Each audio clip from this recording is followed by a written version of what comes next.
Assalamualaikum warahmatullahi wabarakatuh. Hari ini saya ingin kongsikan cara untuk menghasilkan sijil secara manual. Okey, sekarang ni musim-musim PTBR kita lebih kepada menghasilkan sijil digital kan. Tapi mungkin ada juga event-event sekolah yang besar yang memerlukan sijil dalam bentuk hard copy yang perlu dicetak oleh pihak sekolah uh, dengan ada standardized-nya. Okey, pertamanya kita perlukan dua perkara. Yang pertama tapak sijil dan yang kedua maklumat yang kita ingin masukkan dalam sijil yang kita ingin hasilkan. Okey,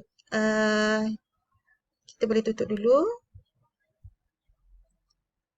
Tapak sijil saya sediakan dalam bentuk words dan maklumat yang diperlukan saya sediakan dalam bentuk Excel.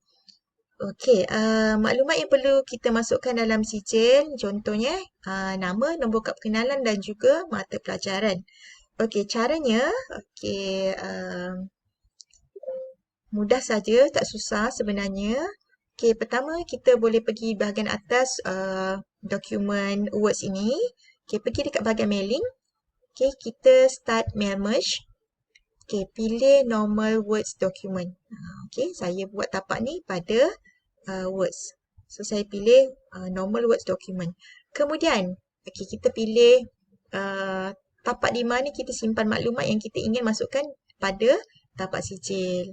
Okay, so pergi dekat select respond, use an existing list. Okay, pilih cari lokasi di mana kita simpan kita punya maklumat yang kita ingin masukkan, iaitu tapak Excel tadi lah. Okay, open. Okay, mungkin ada setengah orang dalam dia punya Excel tu ataupun sheet dia tu ada beberapa sheet lah. Mungkin sampai 2-3 sheet ataupun 5 sheet. Okay, di sini maklumat yang saya sediakan pada sheet 1 saja. So, saya klik OK. Kalau katakanlah ada beberapa contoh sheet yang sama, tapak Excel yang sama, kita simpan maklumat guru. Sheet yang kedua mungkin maklumat penerima anugerahnya murid. Jadi nanti kalau guna tapak yang, tak boleh guna tapak sijil yang sama, tapi biasanya wording lain lah kan. Mungkin wording lain tu maksud saya sijil bergantung sama ada penyertaan ataupun penghargaan. Okay? Tapi maklumat tu kita boleh buat pada tapak Excel yang sama, cuma sheet yang berlainan. Right, so kat sini pilih memang saya letak pada sheet 1, so tekan OK saja. Okay, maklumat yang kita perlukan, nama, nombor KP, nombor kad pengenalan dan juga mata pelajaran ni macam mana kita nak setkan.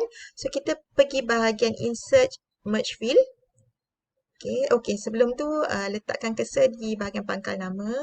Sebenarnya bahagian-bahagian yang kita nak isi ni boleh sahaja kita kosongkan, tapi saya nak untuk memudahkan diri saya sendiri, saya letak supaya saya tahu kat mana lokasi yang saya nak letak. Okey, saya letak di pangkal nama. Okey, saya perlukan maklumat nama penerima anugerah. Okey, yang ini boleh padam. Yang asal ni boleh padam. Okey, kalau katakan kita tak nak letak kan, kita dah error kan. So, boleh je kita delete siap-siap.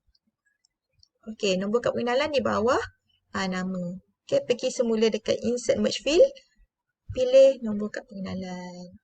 Okey, seterusnya maklumat yang terakhir yang kita perlukan untuk dimasukkan ialah mata pelajaran. Okey, kalau katakan kita tak nak type kat sini, kita dah tahu tempat dia. So, kita buanglah. Kalau katakan ada, nanti lepas insert, kita padam dia. Okey, so kat sini katakanlah tak ada. Alright, macam ni. So, dah pun masuk ketiga-tiga bahagian maklumat yang kita perlukan. Saya ulang balik kalau katakan kita type siap-siap tadi. Okey, ni. Okey, so, letak balik dekat pangkal ni. Yang asal Okey, lepas tu kita klik mata pelajaran. Okey, dia mesti ada simbol macam ni.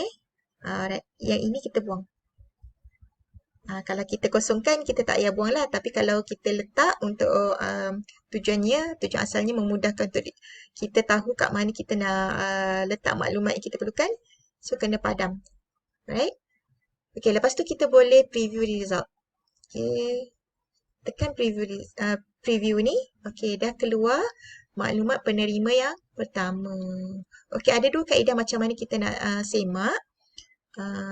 Yang pertamanya macam ni lah. Kita pergi kat sini satu persatu. Kita boleh semak satu persatu. Page 2, page 3, page 4. Okey, kalau saya bila melibatkan sijil penerima yang ramai, saya suka pilih di bahagian sini, finish, merge. Okey, saya tak terus print lah sebab saya suka semak dahulu. Okey, saya pergi dekat bahagian ini, edit individual. So, saya nak semua. Kalau katakan cikgu tak nak semua, cikgu nak semak, dah confident, cikgu nak semak sebahagian sahaja, boleh pilih lah daripada page berapa hingga page berapa. Okey, kalau tak nak semak pun tak apa. Kalau cikgu dah pasti maklumat tu betul, tak semak pun tak apa.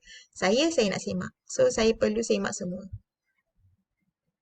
Okey, tunggu sebentar. Alright. Dia sebenarnya ada perubahan kat sini.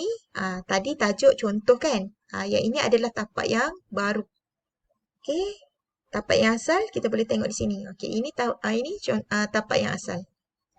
Dia hanya berubah pada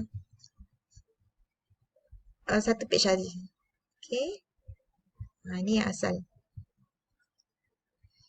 Okey, ini yang kita dah pilih untuk edit satu persatu, untuk semak satu persatu. Right, so kat sini dia akan keluar macam ni lah, 5 page. Kalau tapak yang asal tadi kita nak semak, kita pilih satu persatu lah. Ni penerima pertama, 2, 3 dan seterusnya. Okey.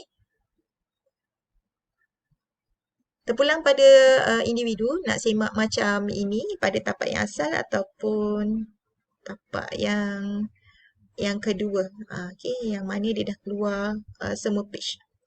So, boleh semak nama, nombor IC, subjek apa. Okey, ni page 2, 3 dan seterusnya lah. Okey, kalau dah betul, so cikgu boleh save as untuk bagi nama sijil penerima sekian, sekian, sekian, sekian. Okey, dan kemudian cikgu bolehlah print seperti biasa. Okey, cikgu pilihlah printer mana. Okey, nak print terus semua ke, nak print 1 hingga 5 dahulu ke, kan? Ataupun nak all. Kalau saya suka sikit-sikit dahulu, 10 page ke 5 page dulu. Sebab saya suka nak sambil buat sambil semak.